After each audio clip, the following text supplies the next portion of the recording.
go, Brownies. Here we go. Here we go, Brownies. Here we go. Yeah, this for my dogs from the east to the west side. You rockin' brown and orange with me, baby. Let's ride. Represent the land, let them know. Tell them, here we go, Brownies. Here we go. Yeah, here we go.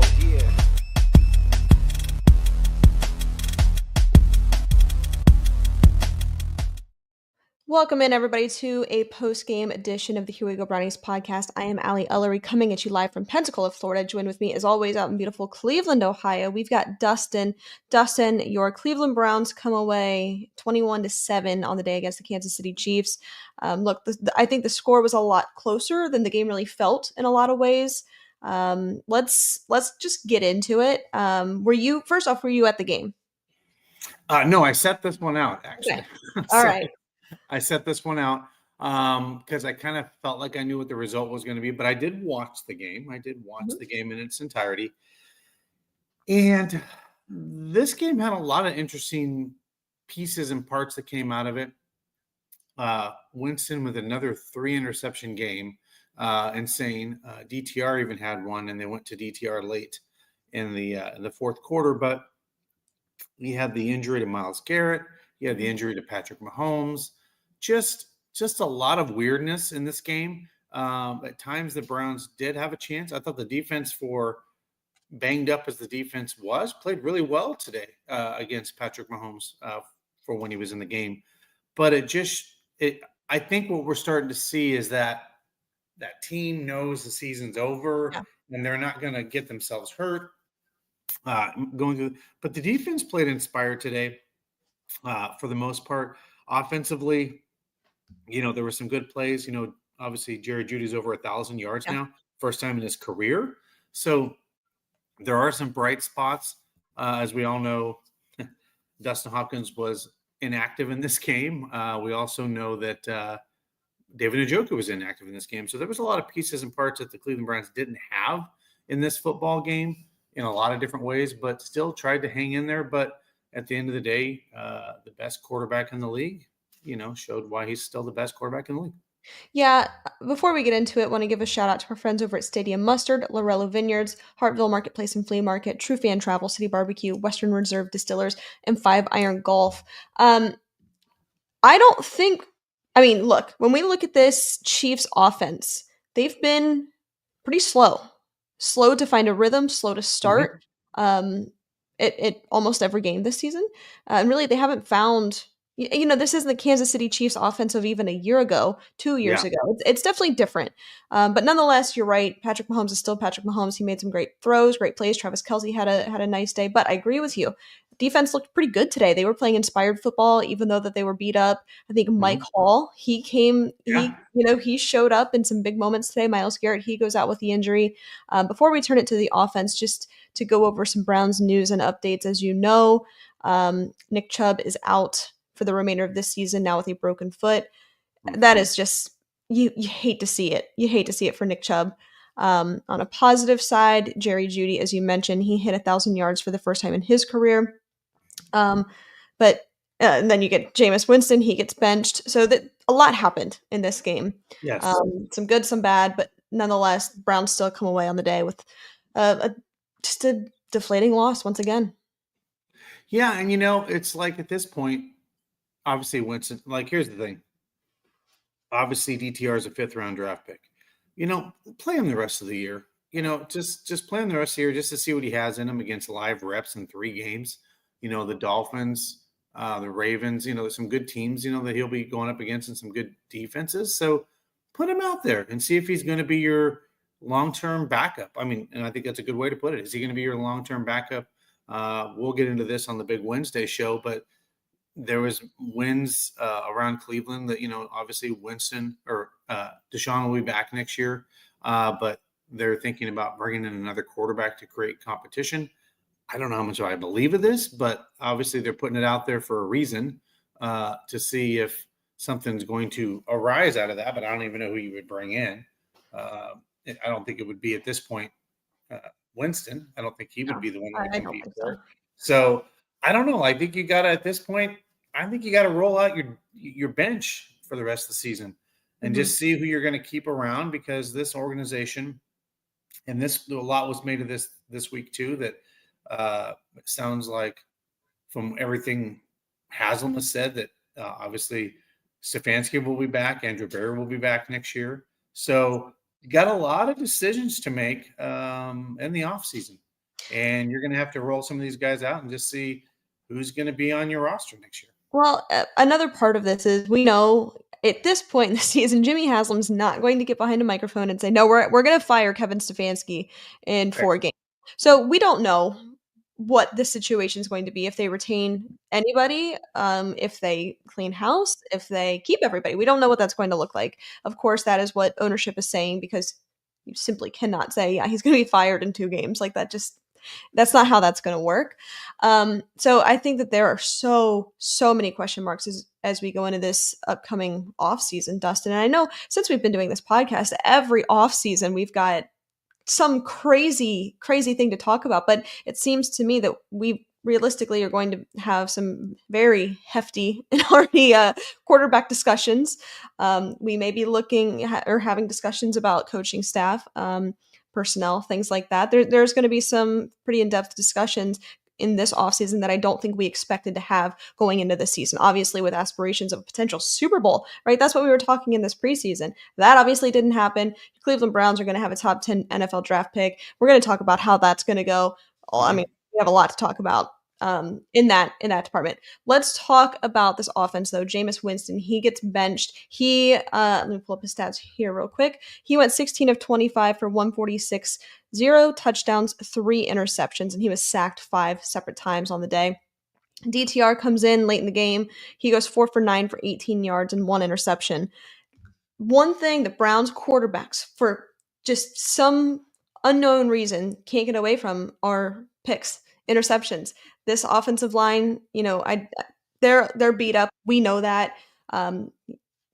Understandably so, that the Chiefs' defensive line and, of course, other teams this season have been able to generate a lot of pressure and disrupt the quarterback. But, 5 sacks on the day, that's it's really tough. Yeah. But 3 picks for Jameis. What do you make of the quarterback situation in this game? It's just where the season is with these quarterbacks. Obviously, we know with Winston, it's, magic or misery. I mean, at the end of the day, he's going to make magic with his strong arm, and it's going to be a touchdown, or it's going to be an errant throw that turns into a pick six or an interception. That's just who Winston is. That's who he has been for his entire career. So that doesn't surprise me or shock me. And DTR, I mean, we have enough tape on DTR that we know who DTR is, but I think also DTR was thrown into a situation that he probably wasn't, I'm assuming, expecting to come into that game, or maybe he was told before the game, but I doubt it. And I think it was just one of those where Coach Stefanski said, I'm just going to pull him and put the kid in and let him see what he can do out there, because at this point the game's kind of lost. And let's just see what he's got and go out for the rest of the quarter. So, yeah, I mean, this team's got a lot of decisions to make. Top 10 pick, is it going to be? I mean, unfortunately, what after I saw today from Nick Chubb, I think the Browns should take Ashton Genty. I mean, now I'm almost like more ironclad about that than I ever was, because we do need a running back next year, I mean, especially a guy that can hold up. And of course, I'm sure Nick Chubb will come back from the injury. Obviously, it's not going to take months for that to heal. But I will say this. You've got big decisions. Are you going to get a bridge quarterback? What are you going to do? What's that competition look like? And I was going to mention something you had just said.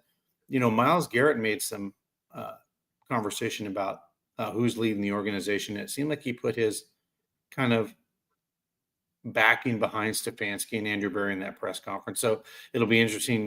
He doesn't speak a lot, but when he does, kind of people listen. So it'll be interesting to see what's made of that, because he was kind of like, well, the people that are still here that are making the right decisions, I'll stay, basically. But man, this team, it's the quarterback position has doomed this franchise from its reboot in '99. I mean, that's the best way to put it. They had a good quarterback in Baker Mayfield, but I know when he left, I don't know if he would have been that same quarterback, or did he have to have some humility and have a couple bumps in the road to be as successful as he was in Tampa Bay, or is in Tampa Bay, I guess. So I don't know if he would have been the long-term answer. And we clearly know that Deshaun Watson's not the long-term answer at quarterback. So this team is in a transition in the offseason. But I will say this about this, and I am a glass half full, and people know this, but I can only look to the West in Denver when they had a bad situation with Russell Wilson. It just wasn't a good fit. And they were able to move off of that quarterback, trade him to the Pittsburgh Steelers, go find a rookie quarterback, because then they had all the core around him, right? Like the Browns have Jerry Jeudy, they have David Njoku, they have these guys that'll be back. And they're fighting for a 6th or 7th playoff spot this year, right? So at the end of the day, if you have some core pieces, as long as your quarterback's upright and not turning the ball over and managing the game, you can win football games in the National Football League. So the Browns don't need a Super Bowl contending quarterback. They just need a game manager at this point, because it's been proven time and time again, every quarterback that's come in and been able to run Kevin Stefanski's offense, other than the turnovers, like a Joe Flacco turnover or Winston, if they don't turn the ball over, the Browns win the games a majority of the time. So if you can just find a guy that can manage the game and keep this team moving down the field, I'm all in. I mean, at the end of the day, I don't need a Super Bowl, like star quarterback at the end of the day. Yeah. I mean, and just for a point of clarification, they did not trade him. They cut Russell Wilson. And Right. And my point with that, is they identified it wasn't working, and I give them respect for saying, hey, this didn't work. We're going to cut our losses and move on. I think that's admirable. I really do. Identifying the problem and moving on. I'm curious to see how the Browns react after this season. Yeah. As if the Browns cut, it's crippling, for the organization. Well, and it was and still is for the Denver Broncos. Right. They still had to pay Russell Wilson $39 million this year after they cut him.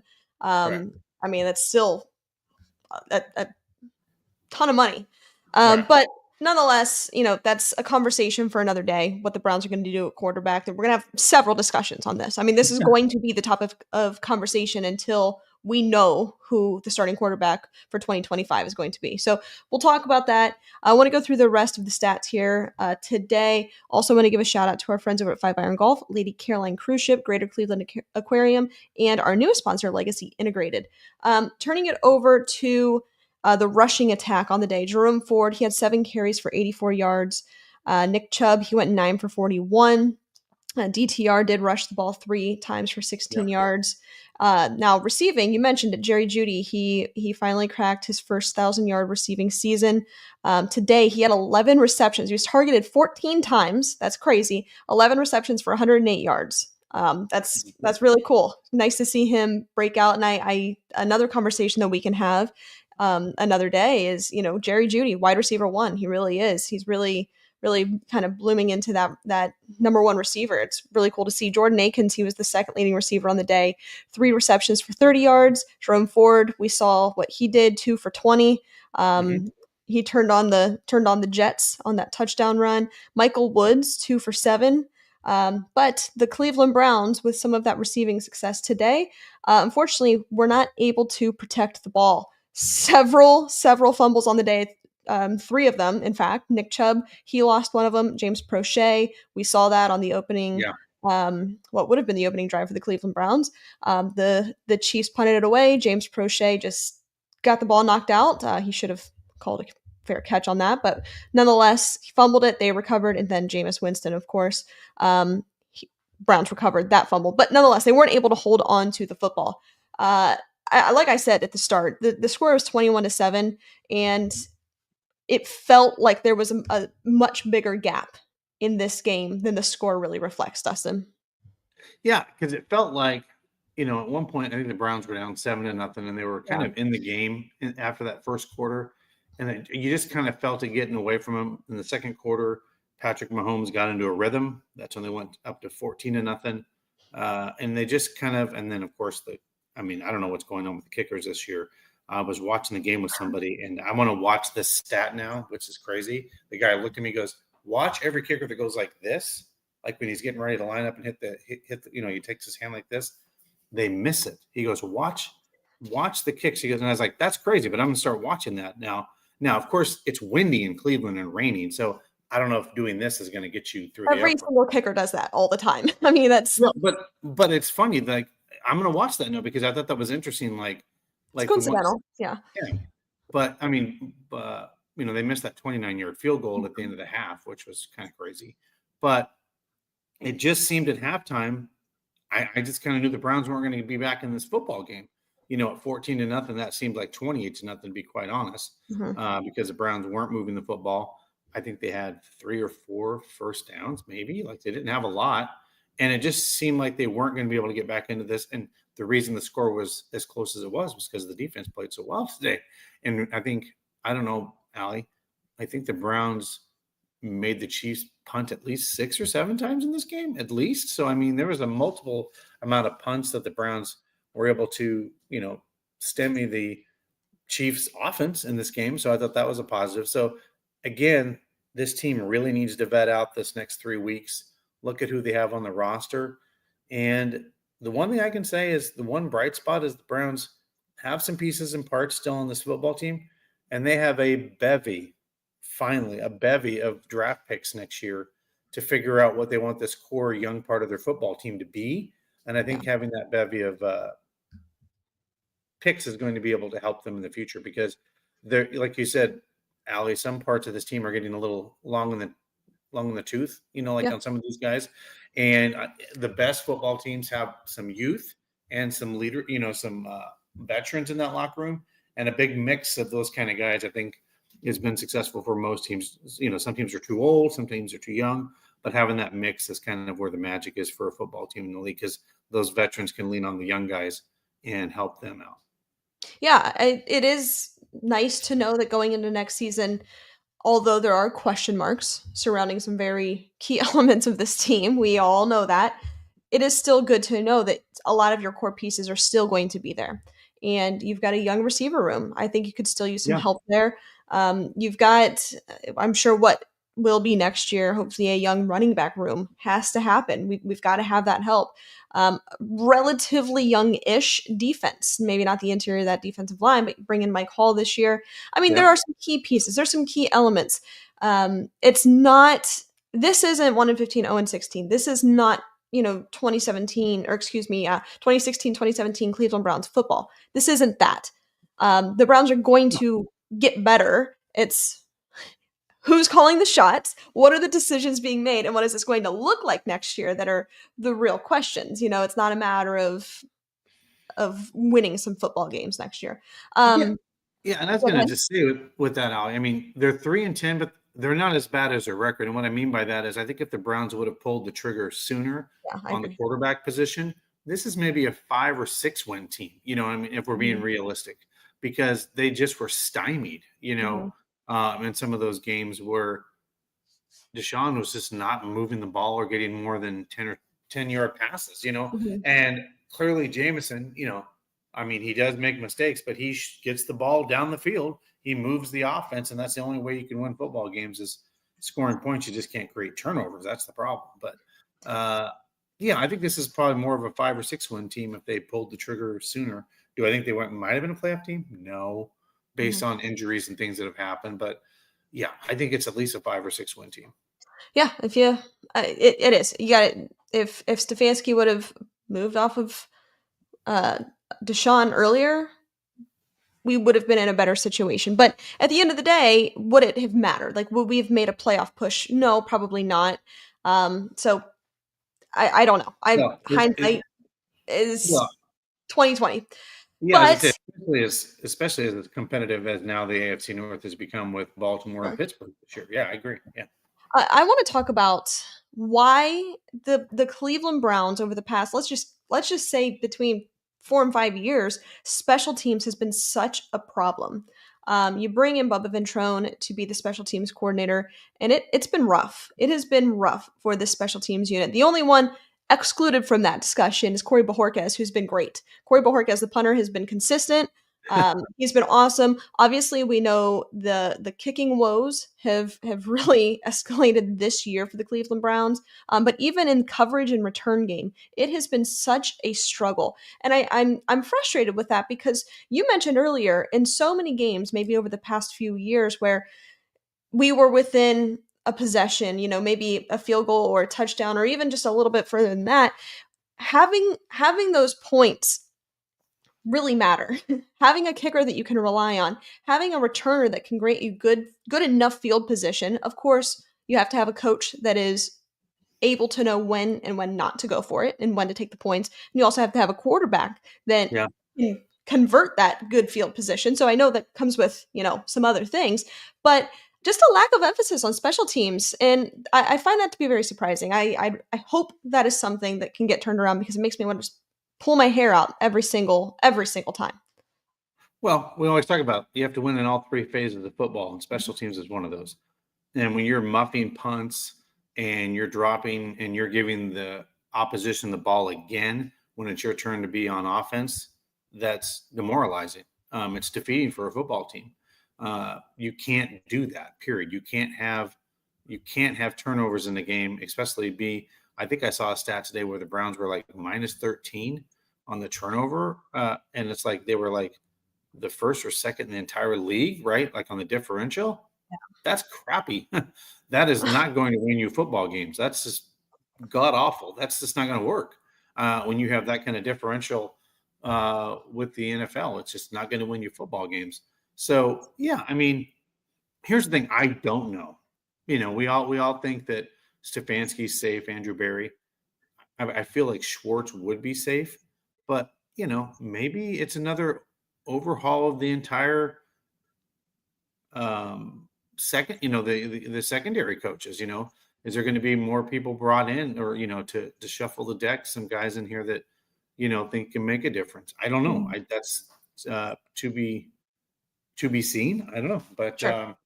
it'll be interesting to see what happens with this football team. I did want to give a quick shout out. We had an amazing Christmas party last night. Obviously, Anthony Griggs, former Browns legend, showed up. We had obviously Hanford Dixon, top dog, showed up. Felix Wright and Bob Golick showed up. And then Eric told me he was not going to be able to show up. And then Eric Metcalf just shows up. So it was really cool to have 5 Browns alumni and probably close to 150 people in attendance. So thank you to everybody that came out to the party last night. It was a lot of fun. I know you guys went home with a ton of prizes. I no longer have Stadium Mustard or Stadium Mustard t-shirts in my house. They're all gone. So I got rid of all that stuff and a bunch of other prizes. But it was a great showing, and everybody had an amazing time last night. Yeah, that sounds great. That's awesome. I'm glad it was a good turnout, and I'm glad you got some of that stadium mustard off your Oh, hands. and all the City Barbecue bottles that I had too. By the way, and by the way, thanks to the folks at City Barbecue.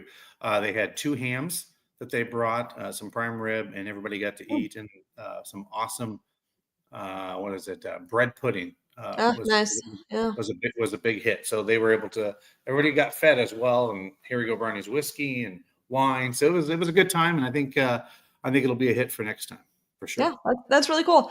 All right, Dustin, as we kind of wrap up on today, I don't really have a ton more to talk about. We're on the Wednesday show. We'll talk to David about the Nick Chubb injury, some other injuries that happened in this game. Do you have any kind of thoughts as we wrap up today? No, just my thoughts and prayers are for Nick. I know that he's had perseverance for his entire career. I know he'll come back from this. It's just devastating to see what happened to him today. So my thoughts and prayers are him and his family, as he's now going to be back in rehab once again and come back. I feel like he's the bionic man, like he just keeps coming back from injuries. But I hope him thoughts and prayers tonight as he's, and also, you know what, I will say this. I'd like, Patrick Mahomes, I wish him well. I know he went out pretty banged up. They didn't think it was a broken foot. But I mean, he came up limping. And I just got to say, Patrick Mahomes, he showed a lot of class today. I think a lot of people saw that. He ran over to Myles Garrett and called over the training staff immediately. So I thought that was pretty classy of Patrick Mahomes today to come over there when Myles Garrett literally went down in pain and threw his helmet off. So I thought that was some great sportsmanship shown by both teams today, in kind of a game that got kind of out of hand with injuries at times. Yeah, this was a pretty physical game. You're going to get that 2 AFC matchups with, physical teams. I mean, what you can say a lot about the Cleveland Browns right now, but they play hard. They play hard. They do. So yeah, thoughts, prayers to Nick Chubb, of course, Myles Garrett, speedy recovery, and of course Patrick Mahomes also. Let's go ahead and wrap up. I don't have much more to say. This is deflating. I'd rather go, I don't know, eat some dinner or something and turn on some good football tonight and call it a day. But She's going to go have some comfort food I and enjoy am. her Sunday evening. I am. I'm tired.